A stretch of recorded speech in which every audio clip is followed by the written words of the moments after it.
Everyone 10 and up.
Estamos aquí hoy reunidos vamos a hacer una entrevista a Napo, CEO o director, como queráis llamarle, del estudio Nape Games. Hola Napo, buenos días. ¿Qué tal? Buenos días. Ahora iremos contigo a hablar de tu estudio, de tus juegos, que han llegado bastante lejos y nos tienes que contar muchas cosas. Napoleón Malpica, ¿verdad? Director de Nape Games. Un estudio independiente de videojuegos en Barcelona y desarrolladores de videojuegos como Boy, Regnum, Maya Challenger, puede ser, y Mobile One. Bueno, pues juegos que podemos encontrar en la Play Store, en Steam, creo que físicamente también alguno luego nos comentará, y incluso en Switch, nada menos que en Switch en el caso de Boy. Y quiero darle voz a él y que nos explique un poco quién es él y el estudio. Napo. Bueno, buenos días. Primero, muchas gracias por haberme invitado por acá. Por aquí ya un par los conozco desde digamos que los inicios del todo. Y bueno, básicamente nosotros éramos dos personas que nos gusta todo el tema retro, videojuegos y toda esta historia, ¿no? Y empezamos a hacer conceptos de ideas de juegos y todo esto, ¿no? Entonces comenzamos a trabajar con el primer juego que se llama Boy, pero a la vez empezamos a hacer como prácticas, en el sentido, prácticas internas de hacer minijuegos para tratar de buscar variables de cosas que podamos hacer. De ahí es donde sale este tema de que si el Maya Challenge y estas cosas que son simples minijuegos para móviles, ¿no? Mientras que íbamos trabajando el juego de Boy. Pues cuando nos conocimos, que fue en la Retro Barcelona de hace, ¿qué? 2 años, ¿no? 2 años, sí. Sí, hace 2 años. Ahí fuimos a presentar, digamos que una demo, más que nada para recibir feedback y toda esta historia. Y bueno, de ahí el juego fue evolucionando y evolucionando. Empezamos a tratar de participar a la mayor cantidad de ferias posibles para recibir más feedback y todo esto. Usábamos esto, por ahí lo deben de tener un par de ustedes, que era más que nada para precisamente mostrar la demo y ver cómo podíamos mejorarla, ¿no? Entonces, bueno, fuimos poco a poco trabajando en el juego hasta que por fin logramos terminarlo, lo publicamos en Steam.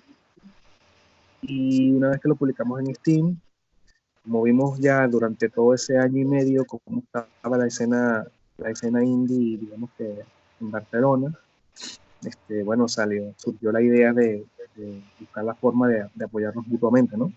Entonces ahí fue cuando empezamos a organizar un evento que se llama el Indie Dev Day, no sé si algunos los conocéis, y fue un evento en el que se apuntaron muchos estudios, fueron 30 y pico de estudios de videojuegos que terminaron apuntándose y se mostraron cerca de 44, 45 juegos.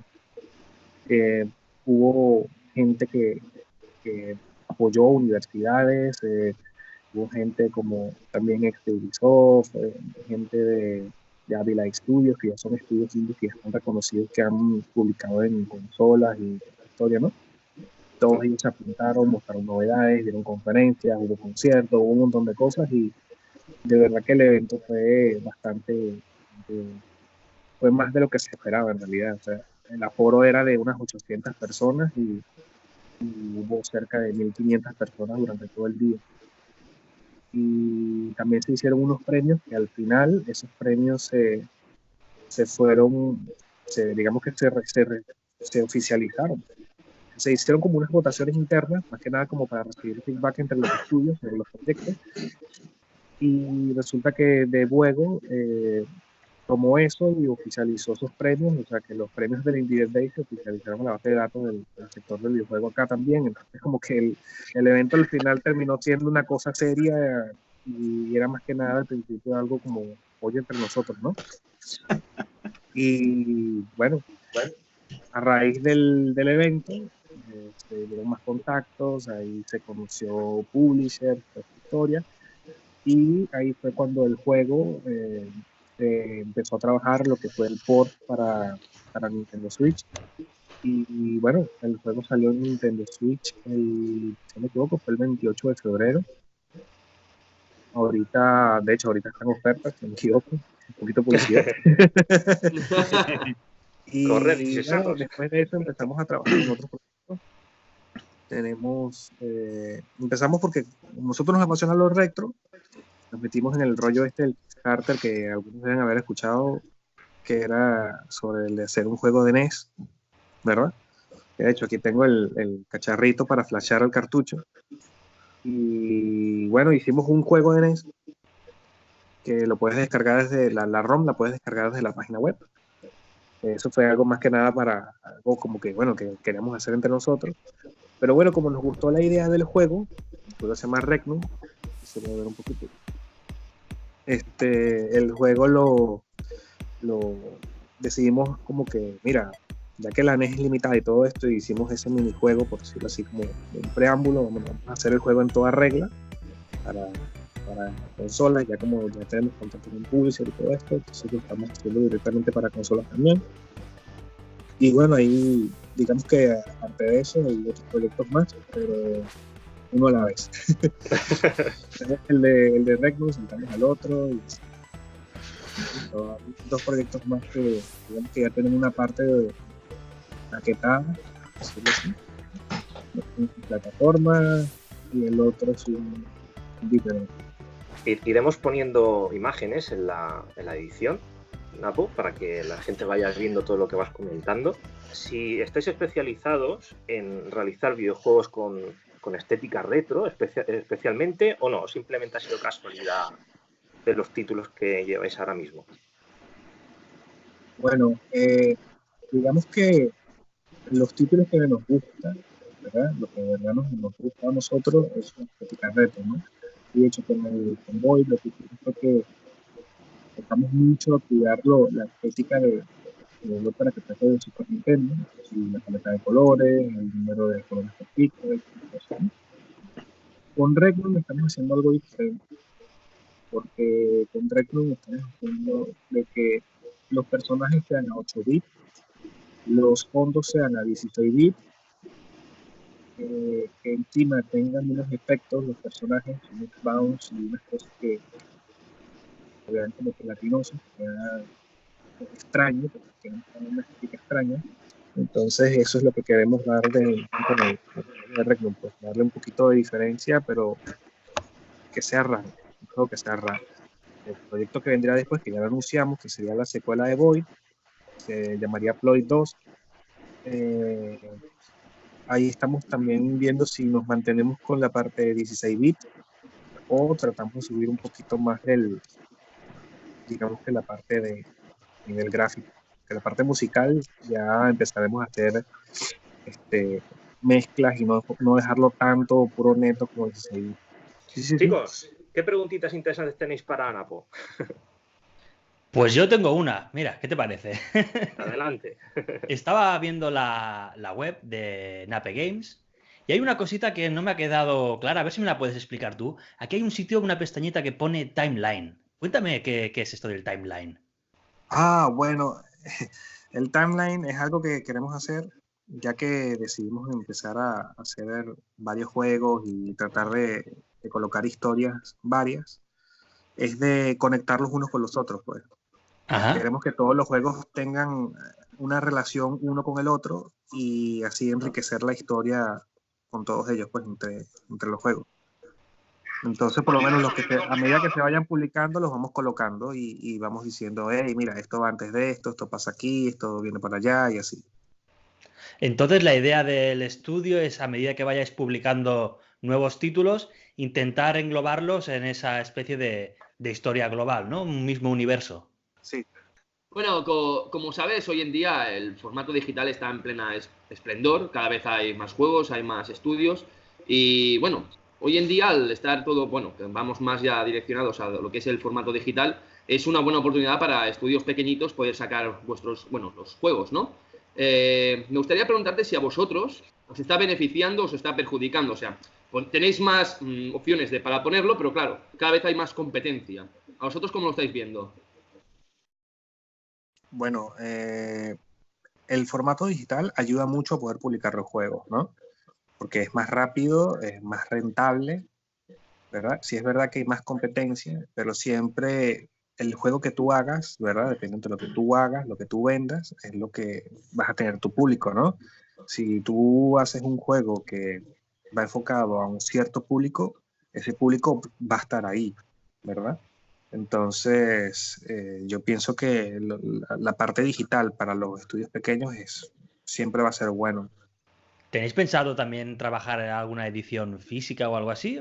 ¿Cómo veis la salida en formato físico para los estudios pequeños? Bueno, la salida del formato físico es, digamos que es un poco más difícil porque ya para ello se necesita cierto capital, ¿no? Porque estamos hablando ya de producir algo en formato físico. Un ejemplo, por lo menos para lo que es Limited Run Games, si tú quieres producir un juego en formato físico con ellos, tienes que hacer mínimo 3.000 unidades. 3.000 unidades hasta las 6.000, sí, correcto. Sí, son 3.000 unidades. O sea, estaremos hablando de, por lo menos en el caso de Nintendo Switch, de que necesitarías por lo menos un capital de unos 30.000 euros para poder hacer claro, una tirada porque cuéntanos un poco cómo va este proceso, ¿no? Cómo un estudio indie podría llegar a publicar un videojuego en una tirada limitada de este tipo. Bueno, pues si el estudio tiene el capital, pues mira, estaremos hablando de que por lo menos necesitarías unos 30.000 euros para poder tirar de esas 3.000 copias, ¿no? Para empezar, si eres tú, pero si cuentas con un publisher, ya, bueno, depende del publisher. Si es un publisher grande, ellos se encargarían de eso. Si es un publisher pequeño, tendrías que buscar a alguien que invierta para que haga eso, ¿sabes? O de repente, si tienes varios partners, entre los partners hacen todo eso. Entonces, depende del modelo de negocio que tengas, el que puedes hacer eso. Nosotros, por lo menos, de momento estamos haciendo lo del tema del formato digital, pero no descartamos el del físico y de hecho estamos evaluando la forma de hacer una oferta atractiva para sacar un juego en formato físico, ya sea una compilación o algo por el estilo. Es muy interesante este tema porque yo, por ejemplo, estoy muy interesado en las tiradas limitadas y siempre me he preguntado si sale a cuenta los estudios pequeños, si hay un rendimiento, si coge más la que distribuye, si coge más el publisher. No es un poquito a los precios a los que se mueven, si realmente es rentable o es como una cosa más, como un detalle de cara al fan. Es que depende porque, por ejemplo, si es un juego que vende mucho o es un juego que ya tenga un cierto estatus, al que tú saques la tirada en físico, se va a vender. Si es un juego que nadie conoce, obviamente que hay más riesgo, ¿sabes? Entonces como que depende de eso. así como también depende del contrato, del modelo de contrato que tú tengas. Si, por ejemplo, es el estudio el que aporta el capital, obviamente que la ganancia va a entrar en el estudio, pero si tienes un publisher grande, pues ya es diferente. Si es un publisher pequeño con varios partners, ya es diferente. Entonces, todo depende. Claro, pero digamos que de cara a lo que es el estudio, las ganancias, digamos que en el formato físico son menores que en el digital, me imagino, ¿no? Es que depende del contrato, de verdad. Claro. Es complicado. Depende es la típica pregunta que te haces porque las tiradas limitadas normalmente se venden bien, normalmente se agotan y todo eso. Después te vas a la especulación y ves que los precios son tremendos, ¿no? Desde el día en que se agotan. Y siempre te queda esa idea, ¿no? Decir, oye, ¿esta gente realmente le sale a cuenta? ¿Ganarán por cada unidad vendida? ¿O es más un tema, pues lo que os decía, ¿no? Un poquito dar esa imagen de físico de cara a un coleccionista. Mira, y todo eso, que quizás el negocio está más en la parte digital. Te doy una idea. Si tú, por ejemplo, estás con Limited Run Games, ¿verdad? Y estamos hablando de que estás sacando 3.000 unidades, son 30.000 euros. Estamos en Nintendo Switch, estamos hablando de que cada cartucho te saldría a 10 euros. Si lo vendes a 20 euros, estás hablando de 10 euros de ganancia por cada juego que vendas, ¿no? Si estamos hablando que es un juego que cuesta 10 euros en formato digital, ya estás ganando exactamente lo mismo. Claro. Ahora, si es un juego que lo vendes en formato físico a 28 euros, que es por lo general lo que hacen, estás ganando casi el doble, pero ahora es donde tú vienes, ¿no? La parte de Limited Run Games ya está cubierta porque son los 10 euros de lo que vale cada cartucho y quedan los otros 18 euros. Entonces, depende del modelo de contrato que tú tengas, ahí es donde vendría el porcentaje, ¿no? A eso tú tienes que descontarle que si impuestos, que si no sé qué, lo de la comisión del publisher. Entonces, ahí es donde yo te digo, depende del modelo de contrato que tú tengas, es la ganancia que vas a percibir del juego, ¿no? Creo que eso es lo más que te puedo... No, está bien. No es la primera vez que le pregunto a un estudio desarrollador sobre este tema porque es que realmente me interesa. Además, lo digo porque en el camino en el que nos estamos yendo, ¿no? Del formato digital y del streaming y todo eso, da la sensación que el físico cada vez se va a ir perdiendo más. Pero en cambio estas tiradas limitadas parece que van a ir subsistiendo porque hay un público que las quiere, ¿no? Entonces, de hecho viene por ahí, ¿no? Mi interés de preguntarte esto. Ya, pero ten en cuenta de que si, por ejemplo, te sacan una consola que sea todo digital, ¿cómo le vas a meter el físico? ¿Verdad? Claro, está claro. Ahí es donde terminan de matar eso. Es una buena reflexión, no lo había pensado. Si una consola es totalmente digital, el formato físico ya es impensable. Será un adorno, ¿sabes? O en tal caso, no, mira, algo físico de adorno, pero con un código de descarga, una cosa así, ¿sabes? Sí. Bueno, que ya está ocurriendo, ¿no? Pero... Sí. Pues, ¿tenéis más preguntas, compañeros? Yo tengo una. Pero mi interés era cuál es el motivo, la razón por la que te impulsó a hacer un videojuego tipo manga o anime y con esa diversidad de mundos, en qué te basaste, si es gusto de ustedes el hecho de hacer esa ambientación o fue cosa no sé, una idea externa. ¿Cuál es la razón? Con Void lo que pasa es que nosotros somos muy fan de Mega Man. Es que es el... Sí, entonces buscamos que las ilustraciones sean estilo manga y el juego sea pixelar, ¿no? Con la secuela vamos a empezar a implementar cosas que queremos hacer con el primero, como era lo del sistema de cambio de armas. Y bueno, otra serie de cosas, pero que todavía de momento no las puedo mencionar, ¿no? Porque estamos trabajando con el otro proyecto primero, con el de Regnum. Con los artes de Regnum hicimos que fuese un estilo manga anime, pero que fuese de la época de los 80, 90, no sé si cuando ves los artes son como que es ese estilo de dibujo que se ve feo, pero que no es feo, ¿sabes? Sino que era característico de esos años, ¿no? Y que, bueno, el pixel art fuese, como había comentado, personajes 8 bits, fondo 16 bits, música de fondo 8 bits con arreglos con sintetizadores, que parezca música electrónica, pero actual. O sea, es como una mezcla extraña y es lo que queremos hacer con el juego este de Regne. Va a ser un juego de exploración tipo Metroidvania.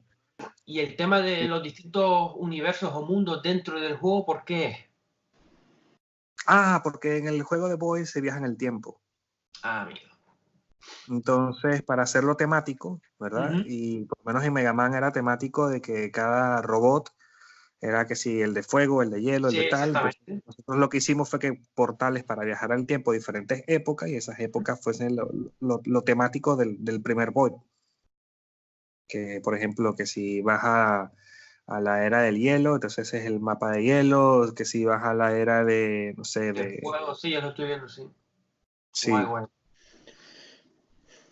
Que con la secuela será diferente porque ahí no se va a llevar el tema de viaje en el tiempo, pero va a ser igual temático, entonces ya lo verán por Vale. Sí, está muy inspirado en Chrono Trigger, eso. ¿El Chrono Trigger? Sí, bueno, sí. Sí, no, o sea, es como que en realidad lo de lo temático ha sido por Mega Man, pues, pero lo de los viajes del tiempo sí salió de ahí. ¿Cuánto tiempo ha costado el desarrollo del juego? De Void fue, o sea, ¿qué? ¿Año y medio? Más o menos, sí. Año y medio. ¿Y qué duración tiene el juego aproximadamente? Depende de cómo juegues. ¿Un speedrun cuánto cuesta? Un speedrun. Yo me tiro cerca de, si es desde el principio, 2 horas y media. ¿Eso con un speedrun? Yo. O sea, básicamente ellos serían 20 horas, ¿no? ¿O 30? No lo sé. Conocí a alguien que se tiró 6, otro se tiró 8, depende. Hubo uno que puso en una review que eran como 15 y yo dije, ¿qué? Se sacó el 186% del juego. Sí, normalmente los Metroidvanias deben rondar las 10 horitas más o menos. Un detalle que tiene el Void es que no puedes guardar la partida. Anda. Pero tiene sistema de password. Oh, qué guapada, como los viejos tiempos, tío. Ya está, ya me has ganado. YouTube and take my money. Qué cabrón. Nos está gustando, ¿no? Nos está gustando. Pero el sistema de password es extraño porque es que aparecen 4 portales con colores distintos y entonces tienes que entrar en ellos en un orden diferente. Joder, sí, porque lo que pasa es que en realidad no iba a tener salvado de partida y era diseñado para que la gente lo pasara a un solo tirón, ¿no? Entonces, hablando con el publisher, oye, pero tampoco así, que el juego es jodido, ayuda un poco al jugador, ponle un sistema de password. Y bueno, vale, le pongo un sistema de password, pero voy a joder con el sistema de password. No va a ser el típico de que colocas un botoncito de enter, ya está. No. Un sistema de colores, porque cuando pasa cierta zona, te aparece como por 5 segundos una imagen con 4 colores. Y ya desaparece. No te da ni chance de apuntar. Entonces tú, oye, ¿los 4 colores cuáles eran? Tienes que apuntarlo, ¿no? Con una libretica. Entonces cuando entras en el sistema de password, tienes que caminar y entrar en un portal, después en el otro, después en el otro y después en el otro. O sea, jódete metiendo el password. Y si eres daltónico, te jodes más todavía, hombre. Exacto. Ya. Bueno, originales, originales. Bastante. Eso sí, ya tuvo que meter el publisher ahí, la gamba de, oye, que el juego es muy difícil, ando más para los no sé qué. Malditos publishers. El publisher que tenemos nosotros, de verdad que nos ha ayudado bastante también. Porque ayudó a optimizar muchas cosas. Bueno, también es parte de su trabajo, ¿no? Pero hubo recomendaciones que fueron para mejorar lo que se implementaron después y mejoró también bastante el juego. Entonces, digamos que es algo, un toma y dame, pues, por decirlo así. Sí. ¿Quién es vuestro publisher? Handusoft. ¿Y habéis hecho contactos todo por Retro Barcelona? Es decir, el estudio de creación y el publisher ha sido todo por contactos en Retro Barcelona. Bueno, no. En Retro Barcelona fue para empezar a dar a conocer el proyecto. Después fuimos a la Retromaniacs, al Cambreu, que los conocimos por Retro Barcelona. Después en la Retromania conocimos a una gente de FNAC y estuvimos en el FNAC en Pixels. Después de ahí nació lo de hacer el Indie Dev Day. Cuando organizamos el Indie Dev Day, ahí fue cuando conocimos a los otros estudios y ahí conocimos al publisher, pues. Y ahí, bueno, se han abierto otras puertas. Ya estuvimos, por lo menos el año pasado, no estuvimos en Retro Barcelona, sino que estuvimos directamente en la sección de indies de Catalan Arts en la Barcelona Games World. Entonces ya como que vamos ahí poco a poco escalando un poquito, ¿no? Claro. Y esa es la idea, Sí. pues. Moverse y crear contactos. Sí. Dejarse. Y ir publicando más juegos, tratar de asistir a otras ferias. Por lo menos hace un mes estuvimos en una feria que era en Valencia, que es el Valencia Indie Submit. Y bueno, ellos hicieron una preselección con los juegos para unos premios que hacen allá también, que son oficiales también, pero son de allá. Y bueno, nos trajimos unas nominaciones por ahí. Entonces, ya es como que, bueno, y hacer un poquito más de contacto, invitarlos a ellos también para el Indie Day que hacemos este año. Entonces, bueno, esa es la idea, ¿no? Estar ahí en todo, tratar de estar en la mayor cantidad de ferias para conocer más gente, para hacer más contactos, para crecer, pues. Y no solamente crecer nosotros, porque al hacer el evento, por lo menos el del Indie Day, también ayudamos a otros estudios a que ellos también den a conocer sus proyectos, ¿no? Entonces esa es la idea. Es una comunidad que de verdad está bastante unida. Y eso es bueno, pues, porque es difícil entrar y mantenerse en el sector. Quería preguntar, tampoco digo a largo plazo, pero a medio plazo, o sea, en un futuro próximo, bueno, pues eso, ¿cuáles son los proyectos? ¿Cómo ves tú? ¿Cómo será todo este mundillo pseudo retro, ¿no? De desarrollos nuevos con este antiguo y tal. Bueno, primero el Regnum, terminar el Regnum. Que digamos que el ETA es terminarlo de aquí a 3 meses. Y después de ese, trabajar con el Ploy 2. Y ya después de ese, bueno, el siguiente proyecto, que ese sí no se ha anunciado nada, pero ya está ahí una base, una estructura hecha, pues. Pues bueno, yo voy a hacer otra preguntita. Aparte de lo que son videojuegos, ¿estáis pensando en hacer alguna otra clase de producto complementario? Pues de momento no. No, es que aquí en la web ponía esto de cómics y me ha sorprendido, digo, a lo mejor estáis trabajando en alguna cosa aparte. Bueno, lo que pasa es que yo cuando estaba pequeño hacía cómics. Y ese cómics que está ahí publicado, es porque es para complementar la historia de Regnum, porque claro, sacamos una ROM de NES y ahí meter la historia de eso es casi que imposible, o bueno, sí se puede, ¿no? Pero algo muy poco, y en esa época recuerda que todo eso se complementaba con manuales, ¿sabes? Claro. Entonces, vale, no, era más que nada para saber si había una salida comercial o algo. Entonces es una cosa más fan-made, ¿no? Algo más personal tuyo. Sí, es algo personal, pero no se descarta que también se utilice para complementar más las historias del juego.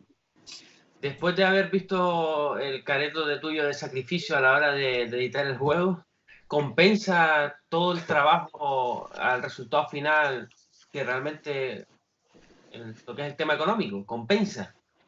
Bueno, el juego salió en Steam y sinceramente Steam lo único que sirve es para hacer currículum, ¿verdad? Y en Switch salió hace finales de febrero y de momento va bastante bien. Entonces, o sea, lo que tengo es nada de haberlo publicado en Switch, que 2 meses. Y de momento va bien. Tiene un buen ritmo. Ahorita estamos jugando con el tema de las ofertas para no perder visibilidad y va bastante bien, pues. Entonces, por ahora estamos bien. Yo me imagino que la pregunta... Perdona. Yo me imagino que la pregunta encubierto es si te puedes ganar la vida haciendo videojuegos, ¿no? Es que era mi siguiente pregunta. Bueno, es que eso depende.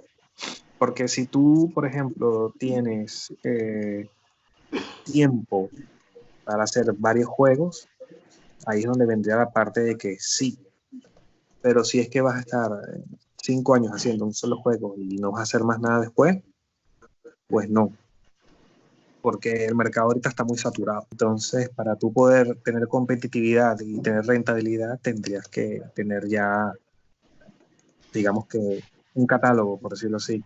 Un catálogo, correcto. Un recorrido, ¿no? ¿Te refieres?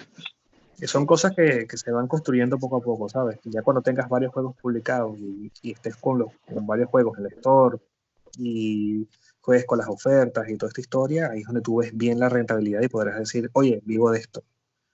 Claro, no es lo mismo el de goteo que te da un juego que tener ya publicados 6 o 7 juegos que te van cada uno dando un poquito, ¿verdad? Exacto. ¿Cuál es la plataforma que da más beneficios? Consola. Más que móvil. Yo diría que consolas y sería Switch y Play 4. Después la Xbox y de último PC. En Xbox One, que es por el tema de los royalties, que se quedan mucho más. O porque... igual pasa con Play. Lo que pasa es que es por el tema del número de ventas. La que, yo pienso que la que ahorita está mejor con los indies es Nintendo. Sí. Pero es por la tajada que se llevan los publishers, o bueno, publishers, más bien la plataforma en la que lanzas. Es la plataforma, porque el publisher va a ser lo mismo, ya sea PlayStation, ya sea Nintendo, o lo que sea. Pero por lo menos en Nintendo son un poco más, digamos que ayudan al publisher y al indie de que, bueno, pasan por un log check para que verificar que todo esté bien y te permiten publicar el juego, y ya ellos lo que hacen es quedarse su porcentaje de las ventas, ¿no? Pero con PlayStation tienes que pagar para tu entrar, pagar para pasar el log check, toda esta historia, para que después cuando publiques el juego y lo vendas, también ellos van a quedarse con algo ahí, ¿sabes? Entonces es diferente. Y te estoy hablando de que son más de 1,000, nada más para que te revisen las cosas y eso. O sea que con Nintendo no tienes que pagar nada de eso. Si coincidís conmigo, lo veo muy difícil entrar en este mundo, en la industria. Fijaos lo que es la cantidad... Aún así, perdona, Ape, así la oleada de juegos y de proyectos es bestial, ¿no? De gente que intenta hacerse un huequecito en la industria indie y, bueno, hacer fortuna y poder avanzar en sus carreras. Yo quiero reconocer mérito a Napo por el haber llegado hasta ahí. Imaginaos la cantidad de esfuerzo y todo lo que hay que hacer, porque tiene un juego ya en Switch, ¿entendéis? Ya ha llegado a una meta tremendamente difícil. Sí. ¿Cuántos de vosotros hacíais dibujitos en las libretas diseñando niveles? En el cole. en la cuadriculada, ¿no? Sí, correcto. Todos. El Regnum realmente es como un Metroidvania, porque realmente lo estaba viendo ahora porque no lo había visto. Y el lanzamiento es ahora ya, ¿no? Dentro de... ¿Cuánto fue? Dentro de nada, ¿no? ¿Cuándo es el lanzamiento? Sacamos una ROM de NES que digamos que es un preámbulo que va en complemento con el cómic que está ahí, ¿no? Como para introducir en el juego, pero el juego legalmente es el que estamos trabajando. Vale. La idea es terminar el juego de aquí a 3 meses para empezar el proceso de publicación. Pues mira, a ver, déjate caer por aquí, yo tengo un comprador por aquí, seguro. Está bien, gracias. A la hora de hacer el Void, por ejemplo, tenías una serie de requisitos por parte de Nintendo o por parte de a la hora de publicarlo, de hacer el juego. No, lo que pasa con Void es que yo hice el juego, ¿verdad? Bueno, yo no, somos varios, hicimos el juego, ¿verdad? Como, bueno, lo que queríamos hacer, pues, nuestro juego. Sí. Y lo publicamos por nuestra cuenta en Steam, y a la hora de conocer al publisher y todo esto, los ajustes que se hicieron fueron ajustes del port, que se ajustes del mando, el tema de menús para Nintendo Switch y todas estas cosas, ¿no? Pero el juego es nuestro y tenemos libertad de hacer el juego como lo queramos hacer. Si Nintendo viene y nos dice un parón o alguna cosa, porque, por ejemplo, el juego va a salir próximamente en la eShop de Japón. Esto es algo que no se ha hecho público, pero bueno, lo comento por acá. El juego va a salir en la eShop de Japón dentro de mes y medio. Y bueno, si ves la página de Facebook de Nape Games, el banner, ya ahí coloqué como que un cameo. Sí, del tráiler japonés. Entonces, en Japón es diferente, porque para tú publicar en Japón tienes que pasar por otro, digamos que por otro filtro, sí, que es el que se llama Zero, que es el PEGI de Japón. Y las revisiones de Nintendo en Japón son un poco más rigurosas que las de América y de la de Europa. Y el juego lo tiraron para atrás porque, como tenía muchos flasheos, imágenes, decían que mira, que las personas epilépticas, que no sé qué tal, entonces tuvimos que colocarle una pantalla al inicio que diga lo típico: personas que tal cosa puede causar problemas por este. Y esa es una cosa que no tiene la versión de América y de Europa, porque no la pidieron en América y en Europa, ¿no? Entonces son detallitos, pues, pero sí. Que sí, por lo menos el idioma en japonés, que mira, está escrito el menú, esta cosa con tal palabra, y ellos para ellos es tal, vale, cambio, ¿no? Pero ya eso es, digamos que ya eso va de parte del publisher, porque ellos son los que se encargan de buscar la gente de localización para la traducción del juego al japonés y eso. Y entonces después implementarle el cambio de idioma del juego al japonés en el juego, ¿sabes? Entonces son esos ajustes del port cuando lo vas a llevar para Asia que se han tenido que hacer, pues. Una cosa, ¿lo decís más por la censura o por presión para seguir las modas? No lo decíamos por tu producto en general, sino como una valoración como desarrollador, ¿no? A la hora de publicar para grandes marcas, si está todo como mucho más controlado, si te miran más con lupa, si oye, esto no lo pongas. Ah, bueno, eso sí. Obviamente en Steam prácticamente ahí tú pagas para publicar una tasa y ahí tú publicas lo que tú vayas a publicar. Y si la gente, los usuarios no lo están denunciando o qué sé yo, ellos revisan. Tú pasas por un proceso de revisión, pero en Steam son muy flexibles. Ya con consolas, ya Nintendo, Sony, esto ya sí son más rigurosos, pero es más que nada en que publiques un contenido que tenga un cierto mínimo de calidad y no por temas de que tenga libertad de creatividad. Una pregunta, Napo, ¿cuál es la que tiene, digamos, más gastos? Porque hasta donde yo recuerdo, una de las tantas veces que me informé, Xbox One era la que con más diferencia te daba gastos. No sé si te tenías que gastar en total casi más de 2.000 euros solamente en tasas y mierdas y royalties para poder publicar un juego. Bueno, de más a menos, yo diría que Xbox, después Play y después Nintendo. O sea, de las que más cuestan a menos, ¿no? Sí. Joder. Napo, yo por último quería preguntarte ¿dónde te podemos encontrar? Es decir, tienes una página web, te podemos encontrar por redes sociales, ¿cómo pueden contactar y ver sobre todo todos vuestros proyectos, la gente que nos haya escuchado y esté interesada por ver lo que hacéis? Bueno, solo coloca en Google Nape Games y ya está, te va a aparecer la página web y en cualquier red social tú colocas Nape Games pegado, todo junto, y también te va a aparecer. De Regnum podemos descargarnos la ROM, ¿verdad? Sí, ya la puedes descargar desde la web. Explica dónde, que seguro que hay más de uno que quiere probarlo. Sí, pero ojo, la ROM está en Mapper 30, o sea que dependiendo del emulador que utilices, te va bien o no. Yo quiero el cartucho, yo no quiero ROM, yo quiero meter cartucho. Ahí. Eso es flash. Ahí. He dicho que yo también colecciono Super Nintendo.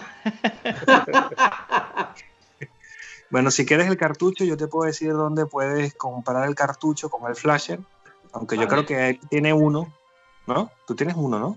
De Mapper 30. Me dices a mí, ¿no? Sí. Sí, tú tienes uno de Mapper 30, tú lo puedes flashar y jugarlo en la consola directamente. Sí. Tenemos que hablar, a ver si te lo puedo hacer en Famicom, el cartucho. Bueno, Napo, pues, ¿qué decirte más? Yo creo que ya has dejado... mi sensación ha sido de no me voy a meter a hacer nunca un videojuego.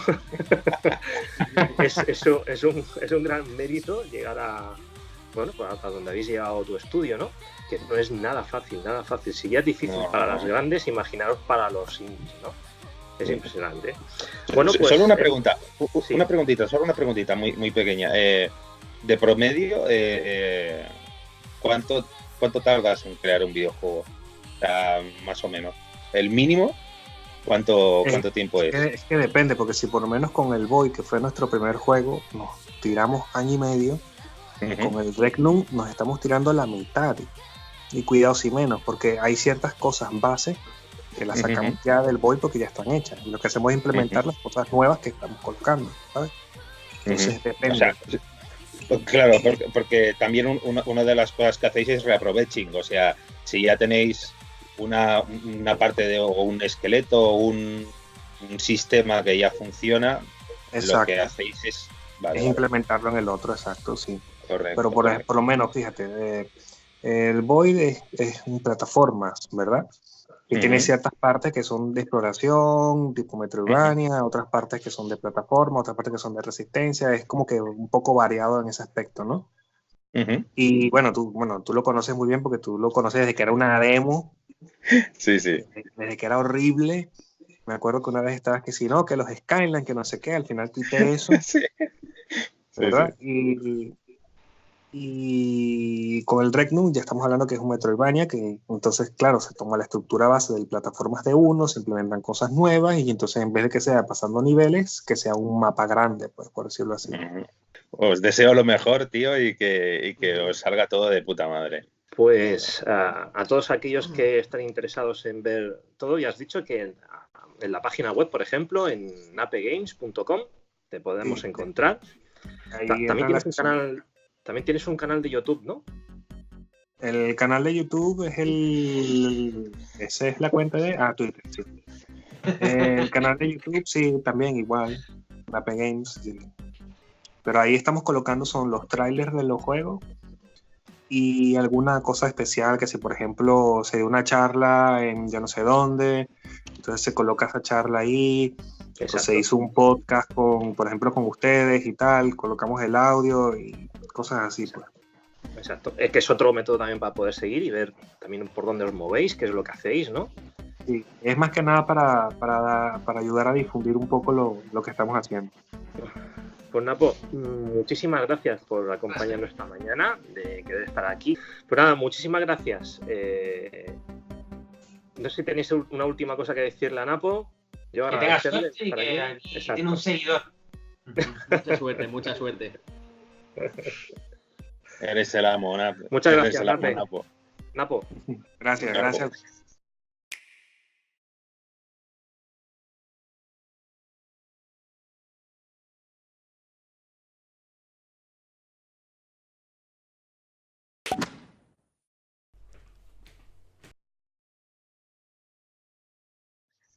Ya hablamos después. Van a ir para la... Estaré fuera, pero me la voy a perder. 4 y 5 de mayo. Eso, sí. Ahí vamos a estar... Mira, ahí vamos a tener un stand, ¿no? Vamos a tener el juego de NES, vamos a tener el Regnum. Ese mismo día, en la tarde, va a haber un concierto por los chicos que siempre están ahí, los chicos estos de... Belmont Revenge. Sí. Y después de ellos, la chica que nos hace las músicas del juego también va a dar un concierto. Entonces va a poner unos loops en 8 bits de las músicas del juego, de los juegos, y encima va a tocar en piano pues todos los temas del juego, del de Regnum. Bueno. Dani y Víctor, tenéis que grabarlo, que yo no estaré. Sí, yo ya iré. Pues ya tenemos plan, ¿no? Sí, ya tenemos plan. Nosotros también nos vamos para allá. Recordad, 4 y 5 de mayo en San Andreu. ¿Cómo se llama el recinto? Josep Bota o algo así, ¿verdad? Sí, es algo así, sí. Ese. Es al lado de la biblioteca, para que Sí. lo localices. Sí, ese mismo, sí. ¿Mm? Sí. Sí, Bueno, porque Dani es uno de los testers de nosotros. Sí. Sí. Tiene que testear Sí. el Tecno ahora. No puedes Y perder la tanto. costumbre. Sí. Sí, No puede- es que es lo mejor. Ir a eventos y conocer a gente como vosotros es lo mejor. Sí. Igualmente, es mutuo. Bueno, mira, me despido. De acuerdo. Un aplauso para Godínez. Bravo, bravo. Un saludo. Que vaya muy bien. Ya nos vemos por allá. Que vaya bien. Bueno, impresionante la vida para hacerse hueco en este mundillo, ¿eh? Yo lo veo Sí. súper chungo. Bueno, yo con las Dímelo. preguntas que le hemos hecho económicas saco una conclusión. Tenemos a G que dibuja muy bien, yo hago la música, solo me falta que me programe. Yo soy programador. Pues Ya venga, está. para adelante. Con los presentes tenemos para un estudio, ¿eh? Vaya. Tenemos a Rubén que nos lleva la parte de la pasta. No, yo recojo la pasta. Ya está. Para guión. El Víctor Perdón, Víctor. Me ofrezco para guionista y para QA. Venga, va.